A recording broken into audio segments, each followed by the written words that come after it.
Muchas gracias por participar de nuestro curso, La Última Generación. Iniciativa desarrollada por Baluarte y su Escuela de Entrenamiento Misionero con el objetivo de fortalecer su fe adventista y de proveer una orientación clara en su preparación espiritual como creyente que espera y anhela el pronto regreso de nuestro Señor Jesús.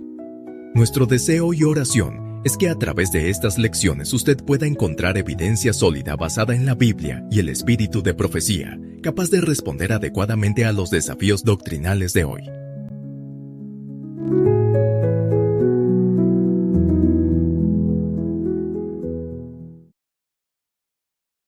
El tema de hoy: la Iglesia de la Profecía. No existe una manera fácil de abordar estos temas. Sería maravilloso que la hubiera, pero no la hay.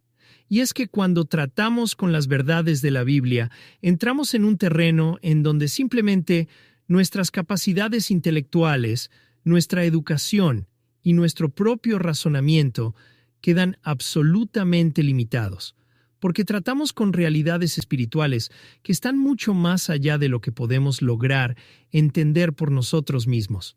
Querámoslo o no, y sepámoslo o no, estamos en medio de una guerra espiritual muy antigua que comenzó en un lugar muy remoto.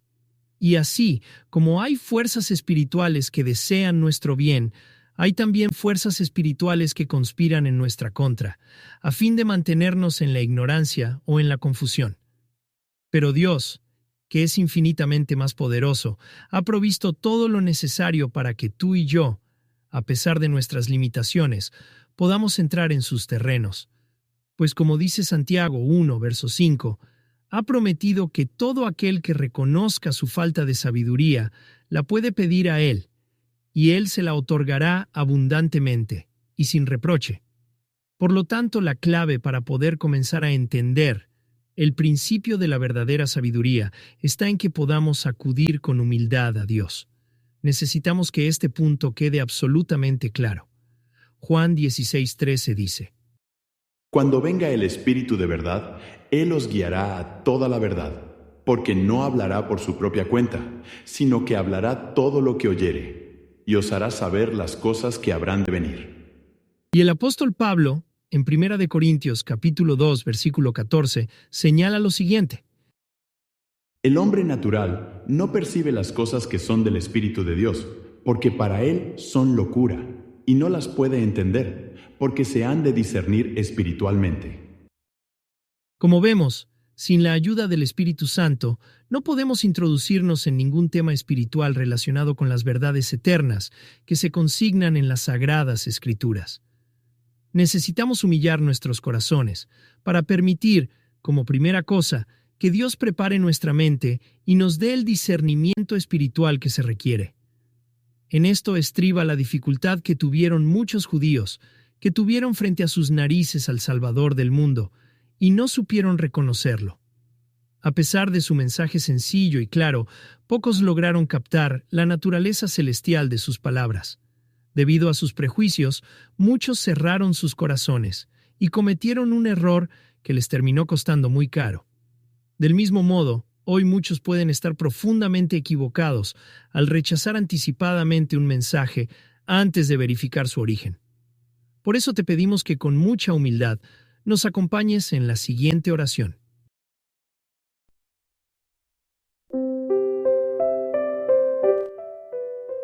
Amado Padre Celestial, glorificado y santificado sea tu nombre en el cielo y en la tierra. Estamos por introducirnos en tu palabra, para estudiar temas que tienen que ver con nuestra salvación y que por lo tanto son esenciales para nosotros. Pero reconocemos nuestras limitaciones y reconocemos también que solo mediante la iluminación de tu Santo Espíritu podremos comprender todo aquello que desees enseñarnos.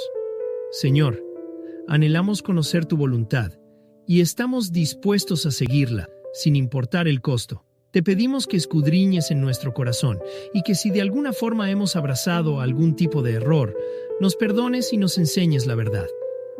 Danos entendimiento para apreciar la verdad tan pronto esté frente a nosotros. Te pedimos asimismo que nos perdones si de alguna forma hemos herido innecesariamente a nuestros hermanos o si hemos permitido que el enemigo introduzca un espíritu que no refleja tu amor por ellos. Queremos la salvación nuestra y también la de aquellos que hoy no están con nosotros. Agradecemos la luz que le has dado a nuestra Iglesia Adventista y reconocemos el llamamiento especial que tú nos haces de predicar la verdad presente en esta última etapa de la historia. Queremos ser plenamente conscientes de ello en todo momento. Anhelamos verte regresar muy pronto en las nubes de los cielos, pero sabemos que necesitamos una preparación especial para ese día. Te entregamos nuestro corazón en esta hora, por los méritos de nuestro amado Salvador Jesús. Amén.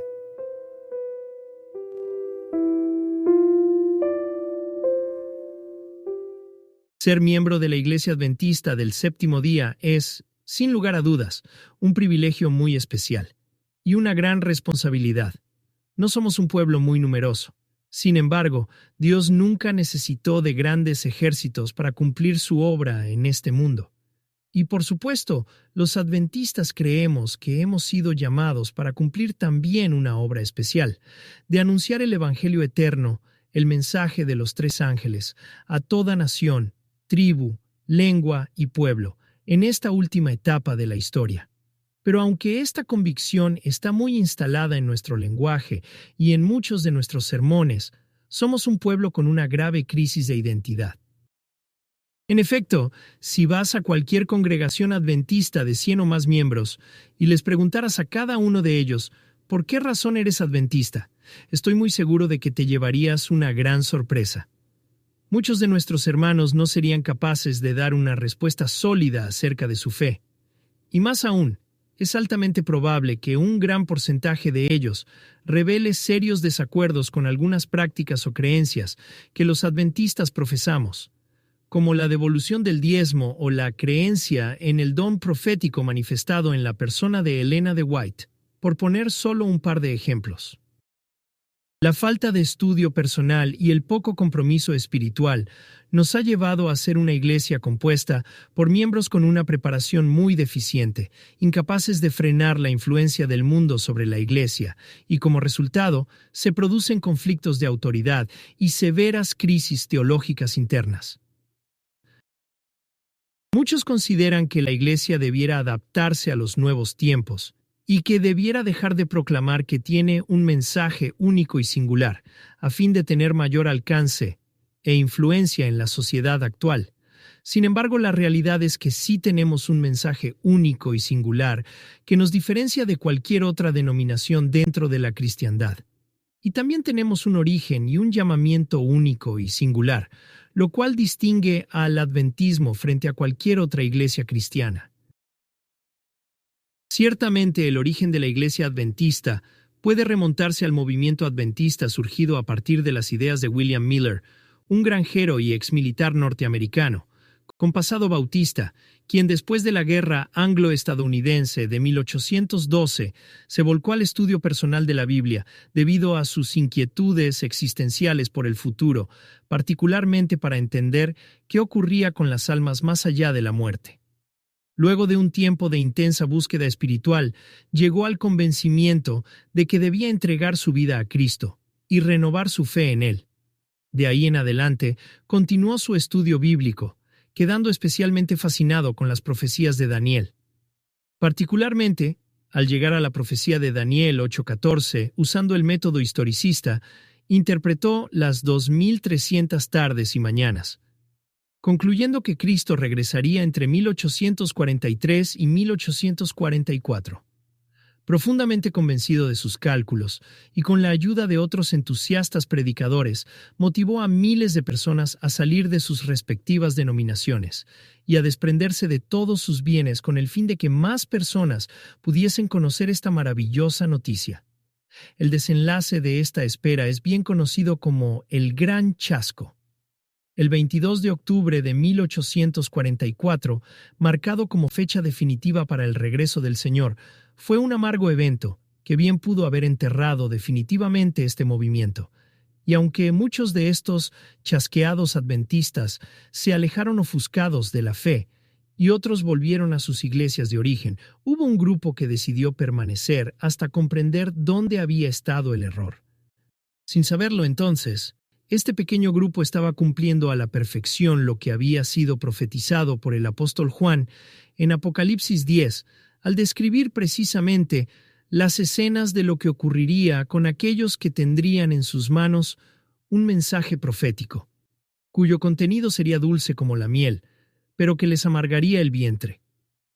Este mensaje profético se trataba de un mensaje anteriormente sellado frente al profeta Daniel, a quien se le dijo expresamente que tal contenido no sería revelado sino hasta el tiempo del fin. Pero tú, Daniel, cierra las palabras y sella el libro hasta el tiempo del fin. Muchos correrán de aquí para allá, y la ciencia se aumentará. Y yo oí, mas no entendí. Y dije, Señor mío, ¿cuál será el fin de estas cosas? Él respondió, Anda, Daniel, pues estas palabras están cerradas y selladas hasta el tiempo del fin. Daniel 12, versículos 4, 8 y 9.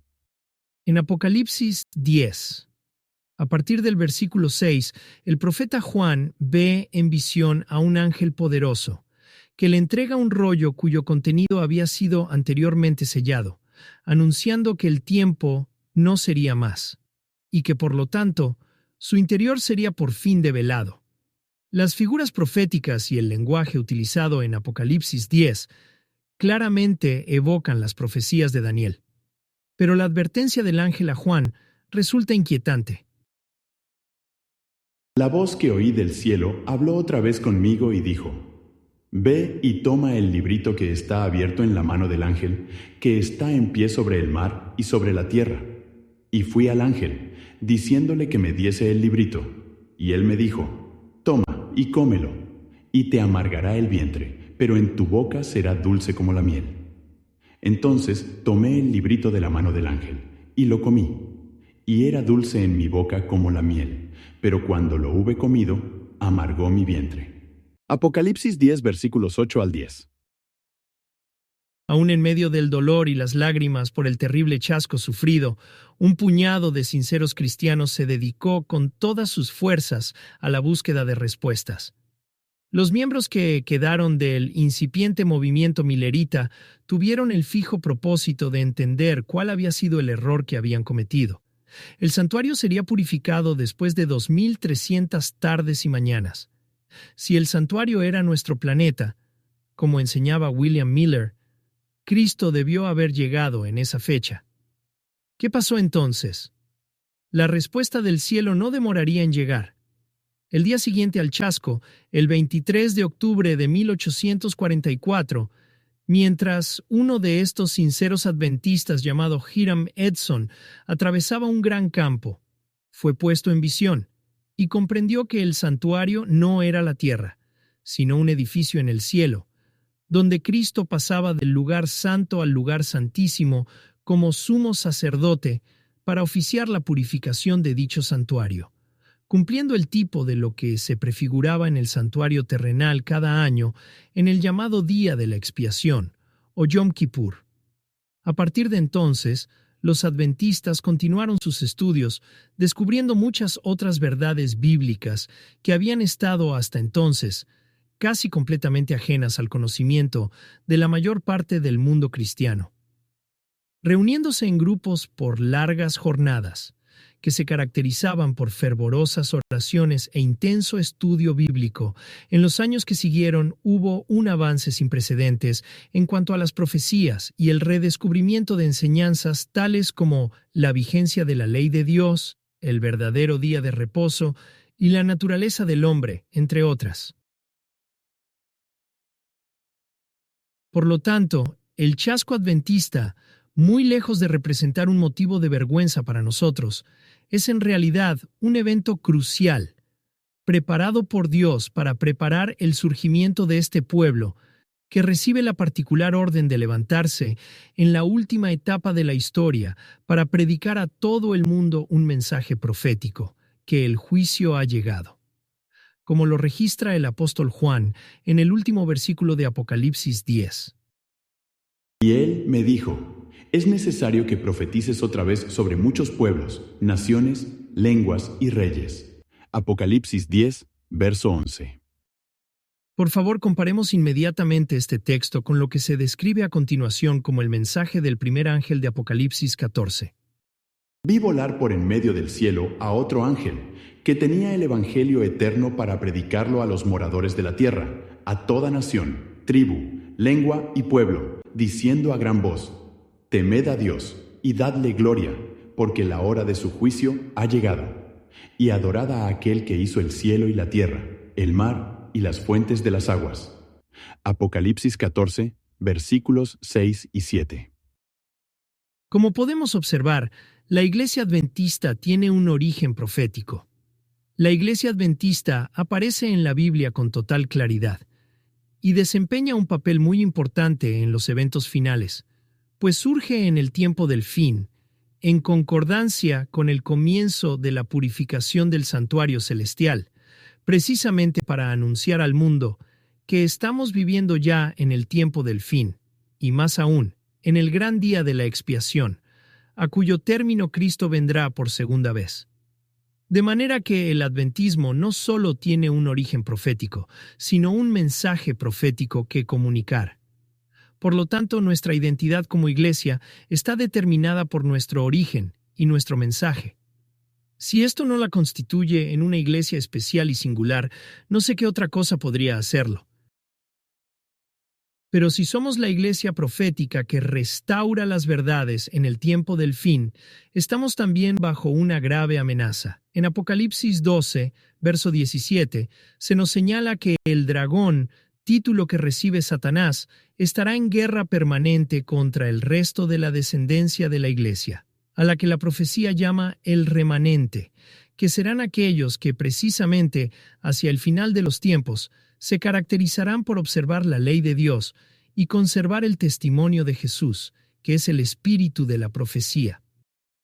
Y tal parece que los esfuerzos del enemigo por debilitar esta iglesia remanente tendrán bastante éxito al permear la fe de la mayoría de sus miembros, al punto que el período profético caracterizado por la séptima y última iglesia, la Odisea, nos presenta como una iglesia que se distingue por su tibieza espiritual, pues mientras ostenta gran riqueza de conocimiento, a los ojos de Dios somos pobres, miserables, ciegos y desnudos, con un Cristo que está fuera de la puerta del corazón, intentando entrar, esperando que le permitamos ingresar en nuestras vidas. Querido hermano y hermana, esto debiera hacernos reflexionar profundamente. Somos un pueblo que se precia de ser la iglesia remanente, los depositarios de la verdad presente para el tiempo del fin.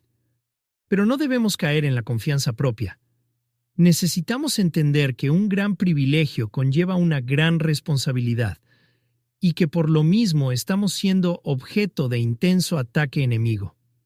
Estamos en medio de una guerra que pareciera que no entendemos a cabalidad, porque si la entendiéramos, tomaríamos nuestras armas espirituales y no caeríamos en la condición de tibieza espiritual que hoy nos caracteriza. Deberíamos ser un pueblo unido, para dar un mensaje único al mundo. Pero el enemigo nos está dividiendo gracias a teorías y conceptos que ha logrado introducir para minar nuestros fundamentos. Es hora de recuperar nuestro mensaje y de despertar del sueño en el que hemos estado sumidos. Te invito a orar conmigo. Padre Celestial, te pedimos perdón por nuestros pecados y en especial por nuestra negligencia. Somos conscientes del llamamiento que tú nos haces hoy y te rogamos que puedas entrar completamente en nuestros corazones. Si hemos sido tibios, no lo queremos ser nunca más. Ayúdanos como pueblo a cumplir el propósito que tienes para con nosotros. Lo pedimos y agradecemos en el nombre de Cristo Jesús. Amén.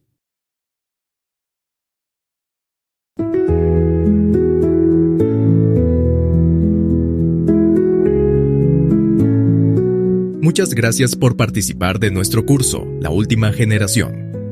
Iniciativa desarrollada por Baluarte y su Escuela de Entrenamiento Misionero. Es nuestro humilde deseo que la lección de hoy haya sido útil para su vida espiritual y que pueda contribuir significativamente en su preparación, como en la de todos los que anhelamos el pronto regreso de Jesús. Le esperamos en nuestra próxima lección. Hasta pronto.